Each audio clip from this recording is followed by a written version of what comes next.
Welcome back to the Marty and Party podcast. I'm here with special guest Dow Dow. Thoughts on the Titans game?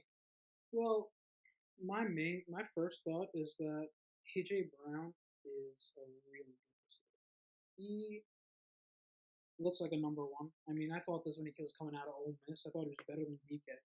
Um, DK's doing pretty well now. Yeah, two really good receivers there. Yeah, but they did nothing, right?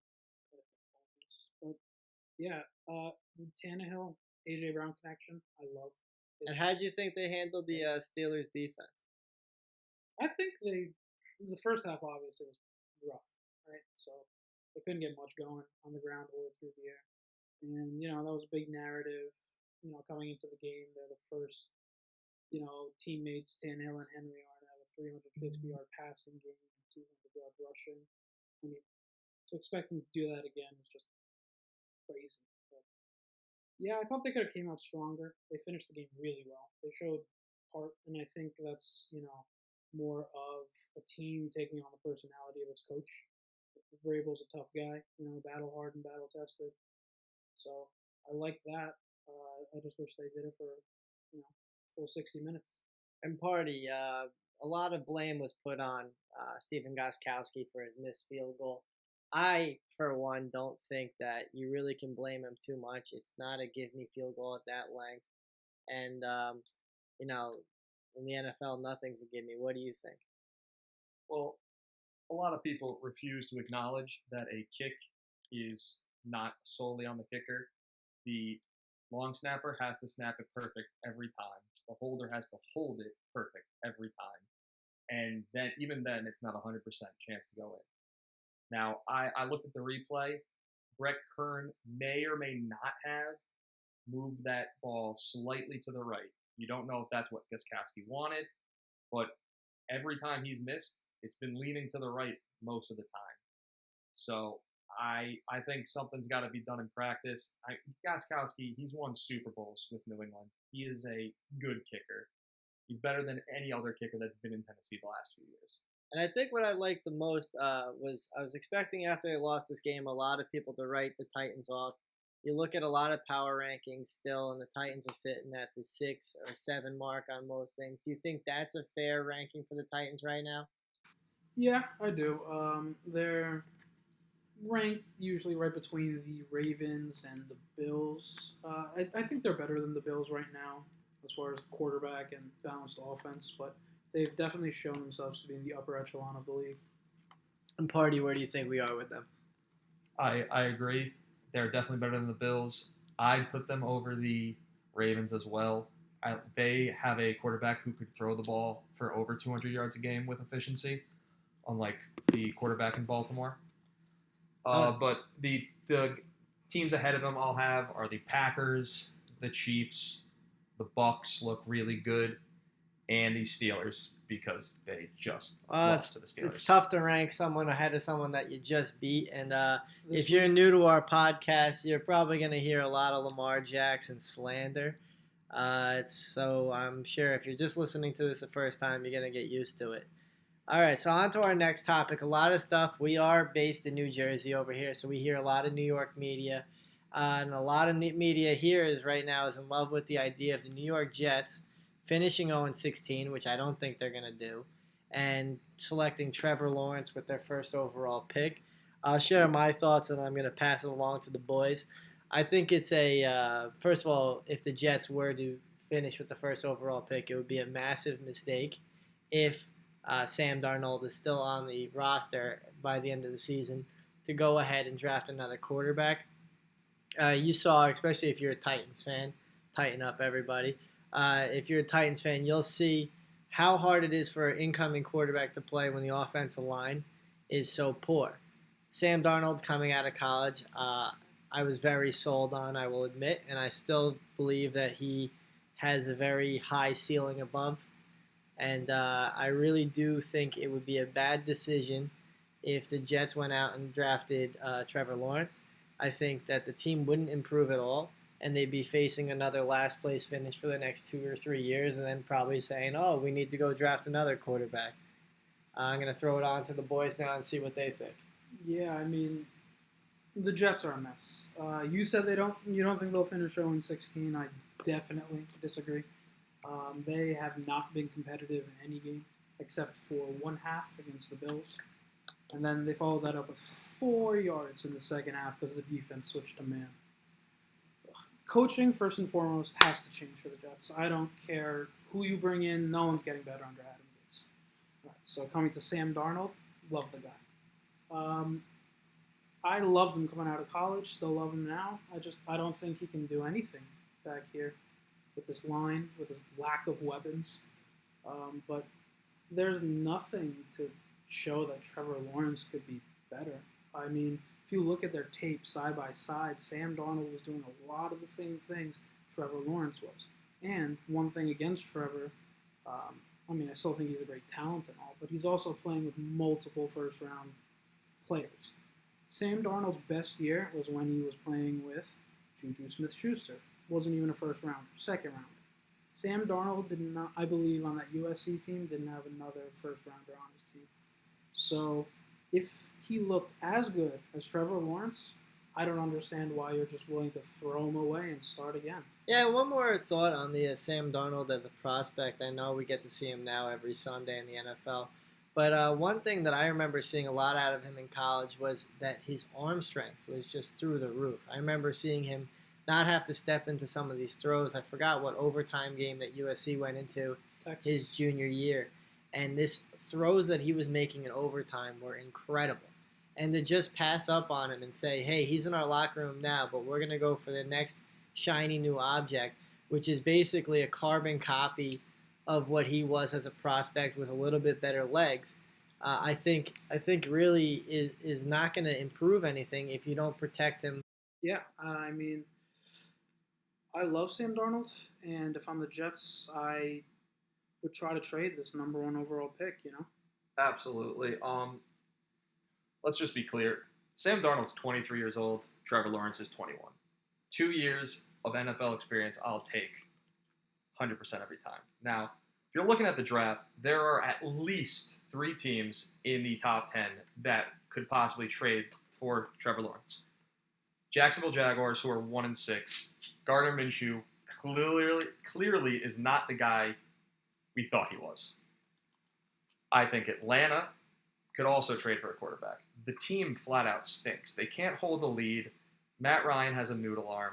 I'm done with him. Throw him in the trash. And then everyone's favorite, Washington football team, decided to give up on Dwayne Haskins after a year and a half, which I thought was absolutely ridiculous. And then now they have Alex Smith, whose leg is assembled, his calf is assembled from his thigh, and Kyle Allen, who has never looked good in the NFL. All 3 of those teams can easily trade up for Trevor Lawrence, and the Jets could draft the highest tackle on the board, which is Penei Sewell out of the University of Oregon.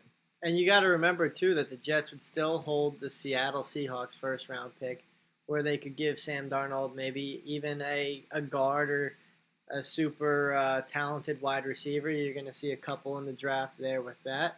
Talent. They just... Offensive talent, yeah. I think. For maybe Arthur Smith. Who knows? Please, God, no. But no, the Jets are not one player away. They just need players. They need talent at every position across the board. I mean, look at a team like the Cowboys who have so much talent, and they are seriously underachieving. Yeah, I mean, that team literally didn't stick up for Andy Dalton after he was decapitated by John Boston. 30. Well, where does that come from? I mean, I think every single team, I've seen backup quarterbacks get bowled over, and I've seen players go out and nearly murder the players. I mean, you remember the reaction when Mason Rudolph got almost decapitated by Myles Garrett last year. I mean, that's a third-string quarterback who was playing horrible, and even his team stood up for him. And now you see Andy Dalton, a seasoned veteran, who's right now taking you, supposedly the rest of the way down the stretch of the season with the injury of Dak. And, his offensive lineman just stared there. So you even see Amari Cooper just put his hands on his head. So earlier we were talking about, right, like teams taking on the personality of their coach. And he's horrible. I think that's exactly what's happening here. He doesn't care, man. He was talking about how he took a year off. He was in the lab in Wisconsin, getting ready for the season. What are they? 1-6, 2-4. Yeah, did he happen to watch any defensive tape when he was unemployed for a year? Apparently not. I mean, that offense is pathetic. They literally relied on Dak to throw for 450 yards a game to just have the defense blow it. I mean, how can a guy who has Aaron Rodgers and Dak Prescott, he walks away with one Super Bowl in his career? It's almost criminal. He should be in jail. And then you see this week, he gets a quarterback, and I don't know what you guys think about Andy Dalton. I think he's a fine quarterback. Decapitated. I mean, absolutely murdered on the field. And his players just stood there. He has the balls to call out his own players after the game. He's like, yeah, I don't know why no one did anything. Maybe because you are not a leader of men, Mr. McCarthy. Yeah, I think it was absolutely horrible. I'm going to pass it along. Maybe we get any more thoughts on that. Aaron Rodgers is laughing in his own lab in Wisconsin. He's hated McCarthy since pretty much the day he got there. Watching him fail, I guarantee you, is better for Aaron Rodgers than him winning his football games. So we think that Dallas might pull the trigger year one on a seasoned veteran coach, quote unquote, with Mike McCarthy. You think he's going to be out of a job? I wouldn't put it past Jerry Jones. Jerry Jones will do anything. They have to win the division. He did sit a long time with Jason Garrett. A lot of years of failure over there with Jason Garrett, with Tony Romo, and then they pass it on to Dak. Jerry Jones, you're his guy until you're not. That could be today, that could be tomorrow, that could be in 4 years. But I'm telling you, if they don't win this division and make the playoffs, he's out of there. And surprising that Adam Gase hasn't been fired yet. I know we were talking about the Jets before, but you saw Bill O'Brien get fired, and we've seen the coach in Atlanta over there get fired. And somehow Adam Gase and Mike McCarthy are just hanging around. 2 wins between the both of them. And both by McCarthy, and both against teams that had 0 wins at the time. So don't worry, this will be the second week in a row Adam Gase is not calling the offensive plays. So as we usually do, though, we like to give you some best bets of the week. We really right now we're on the NFL, so we look at the stats, we do everything that normal degenerate gamblers do, and we try and give you a couple wins. So we came up with our 3 consensus picks this week. I'll throw it over to the boys to read them off to you. All right. Besides what we just said, absolutely love the Cowboys this week. I did. Yeah, we do. We do love, because you know who they're going against. One of the only worst teams in the NFL, in our opinion, with the Philadelphia Eagles. This is a classic trap game for the Eagles. They win against bad teams. And then this team that they're supposed to demolish, 8.5-point favorites against the Dallas Cowboys. Whether it's Andy Dalton or DiNucci out of James Madison, JMU, either of them, they are going to stomp the Philly Eagles. If you want to be safe, take the 8.5. Hammer plus 330 money line. Yeah, I like that bet. I mean, we did come up with consensus picks, so I know I should like that bet. The best part about this whole game is, I think, in my own opinion right now, you're seeing the best quarterback. With all these QB injuries, the best quarterback's going to be on the sidelines with Jalen Hurts. I mean, you haven't seen Carson Wentz show you anything besides playing against the Giants defense, which I don't think you can give anyone credit for. What are his weapons outside of Travis Fulgham? I mean, not much. You got Ward, but you got Brett, Dallas Goedert. Miles Sanders. Ertz and Goddard are out. So is Sanders. Everyone's hurt. This game. And this is why you hammer the Cowboys. Yeah, we do like the Cowboys a lot. More talented team. One of the things when you go betting, you like to see a better team usually have a plus next to them. That's usually a time that you're just going to hammer a bet. And we're going through the money lines here. And to see the 6-0 Pittsburgh Steelers coming off of a win against the Tennessee Titans, who were undefeated, they roll over Cleveland Browns. They made everyone think for a week that the Cleveland Browns stunk, right? For a whole week, we were all like, trade Baker Mayfield, all this stuff. And then when you look at the lines, all of a sudden, you're seeing the Baltimore Ravens come in and are actually a 3.5 point favorite against the Steelers. So we're gonna go out and really pick the Pittsburgh Steelers on that game. I think that's probably the easiest bet I've seen all year. I agree. I mean, that defense that's a good defense, man. I think they're going to confuse Lamar, who has been much worse this year, especially passing the ball. And this is a team that sees him twice a year. They're very familiar with him. And just look at Lamar Jackson's stats against good coach teams. Like throw away the games when he plays against the Browns. Throw away the games when he plays against the Bengals. Throw away the games when he's playing against teams that barely can tie their own shoes. And when you start seeing him play teams like the Chiefs, where he didn't even put up 100 yards passing, he's really struggled. And teams have really bottled him up. You saw the Titans bottle him up in the playoffs. And really, when he starts to have to make things happen with more than just his feet, it's a disaster. So I think we're very confident with that game. I think that's a lock. If somehow the Steelers lose that game and you lose $100, whatever you bet, you go to sleep at night knowing that you still did the right thing. And sometimes you bet on the better team. You bet on the better team, and you got points. Yeah. I mean, I would even take the plus 170 there, but in the spirit of the way we picked these games, plus 170 wasn't enough of a underdog for us. And the last game, we like to take an under-over. We do love picking over, so we look at games that, the teams are going to score more points, and we don't like saying under because unders are boring. So we picked a game. I think it's the lowest line of the week, and that's with Buffalo versus New England. I think that it's at 42.5 right now, which is a very low scoring margin. I can't remember a lot of NFL games that being at 42.5 when you're talking about. I love the over here, man. The defenses are both struggling. Despite what the Bills did to the Jets last week, that defense is not very good. And you best believe that Bill Belichick's going to take advantage of it. Yeah, I mean, Josh McDaniels has a game plan. He'll figure something out against. You can't have this many bad games in a row if you're in New England and keep your job. So, I mean, Josh Allen's definitely looked progressed this year. The offense looks much better. Whether or not John Brown plays, I don't believe is going to matter. They're going to be able to throw all over the field. Stephon Diggs is going to be hammering all the catches. Stephon Gilmore's checked out. He sold his house. He's gone.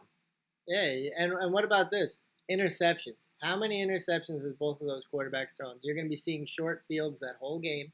3 weeks ago, not even a month ago, we were talking about Josh Allen as MVP. Not even a month ago, we were talking about Cam Newton comeback player of the year. These guys have a lot of talent. They have the capability to put up points. And the final thing with the stats, really, is that if you add both the teams' points that they scored each game, that's over 42.5. And if you add how much points each team has given up each game on average, that's also above 42.5. It's an extremely low line because people like to rag on what did they do last week and not look at their full body of work. And I think that that's really the easiest over of the week. Obviously there's a lot of ways it can go bad. you can have Buffalo. You can have Buffalo start the way that they started last week. What are the odds if we parlay all these together, my guy? I think we did check that before. Pat would probably know. It is plus 1,500 whether you want to bet $10 to win 150, or if you're ballsy like me and is also a degenerate, you'll bet 100 for $1,500. It's a lock, so I'm making a free $1,500 this weekend. I hope you all do too. And you know what? You can always pad those numbers. You can always take a couple easy college money lines. Maybe even sprinkle a Rutgers money line in there if you want to buy a new house. But Greg Schiano is going to make Rutgers number one. Yeah, for our Tennessee listeners over there, you could have had them, and right now it looks like a big mistake. But anyway, thank you for listening. We look forward to talking to you guys next week. And have a great week and enjoy a week of football.